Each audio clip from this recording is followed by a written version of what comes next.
Hi guys, JT here, and today I'll be bringing you some information on the Humble Bundle Luck of the Draw Bundle of May 2023. To help you answer the question, should you buy it? I would love to hear from you guys, so if you have any thoughts or opinions on this bundle, please let me know in the comments below. Anyway, let's get into this. And number 1 we have Fights in Tight Spaces, a compact game that offers great base combat with surprising depth. As you take on the role of Agent 11, a black and white figure, you find yourself in tight spaces like subway cars, balconies, and prison cells. The game presents you with cards that determine your abilities and movements, requiring strategic choices to pull off impressive moves. A wrong move sends you back to the beginning, adding a roguelike element. Despite its simplicity in narrative and level variety, Fights in Tight Spaces excels in delivering clever and strategic battles reminiscent of games like Into the Breach. Each turn-based level requires grid-based navigation and card-based attacks and defenses. You can choose from pre-made or customized decks, employing defensive or offensive strategies to overcome enemies. Slow motion highlights add cinematic flair. Enemies possess different skills, requiring adaptive strategies to murder them. Manipulating the environment and enemy positioning can lead to foes to even harm each other. Progression brings new cards and deck balancing, while strategic choices on the overworld map shape your path. Fights in Tight Spaces offers fair and rewarding gameplay, allowing learning from defeat and advancement in subsequent runs. Losing is forgiving, with the option to abandon a run for experience points. Winning delivers satisfying moments, like kicking a samurai off a balcony. So if you crave a small-scale, tactical experience akin to Into the Breach, Fights in Tight Spaces delivers a punch-packed fun. And number 2 we have Beneath Oresa, an evolution of the popular roguelike deck building game Slay the Spire. Developed by Broken Spear Inc., it offers impressive graphics, 3D characters, and immersive animations. The game introduces a dual character system, allowing you to choose 2 characters at the start of your run.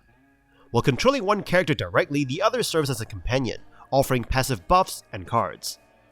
Beneath Oresa features 2 fighting spaces, near and far, adding a tactical element to battles as you can move between them while performing attacks. Counterattacks play a significant role, allowing you to block powerful melee attacks and deliver strong counters. The game streamlines the gameplay experience by combining resting, upgrading, events, and shops into a single downtime stop, making decisions more valuable. Beneath Oresa stands out with its unique style, strategic depth, and immersive moments. It favors dramatic battles over filler encounters, and even weaker enemies can be enhanced with a reinforcement mechanic, creating exciting turn-based horde modes. With promising potential, Beneath Oresa is still in early access, and plans to introduce new content, including new characters, enemies, and variables. Despite being a challenging experience that demands careful consideration and tactical thinking, the game provides an enjoyable and satisfying gameplay loop. As it continues to evolve and refine its gameplay mechanics, Beneath Oresa is a game worth keeping an eye on.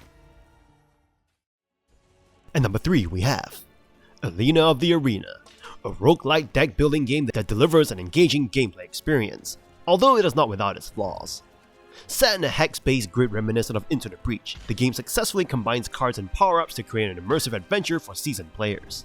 In the game, you assume the role of Alina, a gladiator facing increasingly challenging combat scenarios. Your survival depends on your strength and the adoration of your fans, while defeat means starting the arduous journey from the beginning. Although the story is minimal, the game excels in replayability, a feature often lacking in narrative-driven deck-building titles. The mechanics reminiscent of Slay the Spire strike a balance between accessibility and depth, requiring skill and strategy to master. The deliberate lack of information adds a layer of mystery, with mechanics and synergies gradually unveiled through trial and error. As you progress, the game unlocks different classes, expanding your gameplay options without overpowering any specific class. Notably, Alina's appearance changes with each class, offering aesthetic variety and a sense of progression. The equipment system is well designed, enhancing deck builds without becoming essential, thus avoiding the frustration of relying solely on rare drops. However, Alina of the Arena is not flawless. While the aesthetics are intriguing, they lack the level of detail found in Into the Breach, resulting in visually uninspiring enemies. Additionally, the game's learning curve is steep, lacking comprehensive tutorials to guide players through its nuanced synergies. Furthermore, the depth of synergies falls short compared to the genre giants like Slay the Spire and Monster Train, impacting the game's long-term appeal. Despite these imperfections, Alina of the Arena remains a highly enjoyable game that stands out in its genre. While it may not be the go-to deck-building choice for dedicated players, it offers hours of entertainment as a captivating side quest. And number 4 we have Tainted Grail, Conquest, a multi-layered deck building game that offers a unique and engaging experience. Initially appearing as a simple roguelike deck builder, the game gradually reveals layers of complexity and depth, creating a motif of slow realization and discovery. Players take on the role of a resident in a war-torn village of Avalon, a land plagued by greed and selfishness. The village serves as the central hub for players to embark on a journey into the weirdness, a dangerous magical fog where they uncover the stories of ordinary people battling their inner demons. Inspired by Arthurian legends, the game focuses on the struggles of everyday individuals. Within the weirdness, players encounter various zones with fights, mini-bosses, and legendary boss battles. The landscape varies in clarity based on brightness, and weird candles offer temporary respite. Exploration of the weirdness is hindered by the random appearance of side story locations and NPCs, but multiple playthroughs unveil their secrets. Players choose from melee, ranged, and magic classes, each with distinct subclasses. Combat relies on energy points and a deck of cards for attacking, buffing, and debuffing. Different classes have unique starting cards and ultimate abilities, encouraging strategic decision making. Deck building is a core aspect of the game, with cards acquired through leveling up. Passive skills, masteries, and legendary cards enhance class specialization. The extensive customization options and the ability to experiment with different decks adds to the enjoyment. A progression system carries over certain elements between runs, ensuring progress is not lost entirely. Visually, Tainted Grail Conquest creates a dreary atmosphere, with the weirdness intensifying as light diminishes. Overall, Tainted Grail Conquest demonstrates a deep understanding of its gameplay and narrative, providing an accessible yet complex experience. It allows for diverse class interactions, offers ample deck building opportunities, and presents a unique take on Arthurian legends. Despite quests relying on random chance and less visually appealing landscapes, the game remains captivating, blending story and gameplay into a compelling adventure. And number 5 we have Chrono Ark, an engaging single-player roguelike that combines deck building and party-based RPG elements. Developed and published by AI Fine, the game allows players to recruit and train a team of investigators to restore the Twisted World. Battles in Chrono Ark are party-based and driven by cards, where players strategically combine their members' skills and perks to win fights.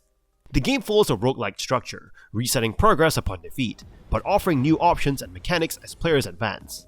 The story centers around a world consumed by the Black Fog, with humanity seeking refuge on the Ark.